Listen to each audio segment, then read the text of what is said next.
কারো মনে কষ্ট দিয়েছো, সে যদি তোমাকে রিপিট কষ্ট দিয়ে দেয় তাহলে তুমি বেঁচে গেলে। কথা বলেন না।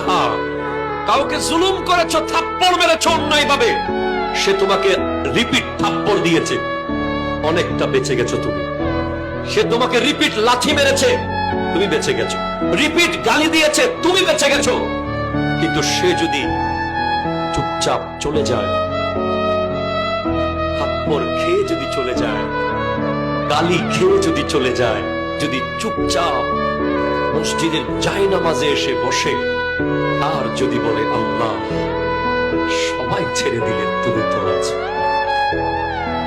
খোদা কি কসম, এমন আযাব আসতে পারে, সে যদি তার রিভেঞ্জ নিত, প্রতিশোধ নিত, সে হয়তো আপনাকে মায়ের বদলে মারতো, কাটার বদলে কাটতো। কিন্তু যদি সেটা আল্লাহর আদালতে চলে যায়, তার বান্দার কষ্ট আল্লাহ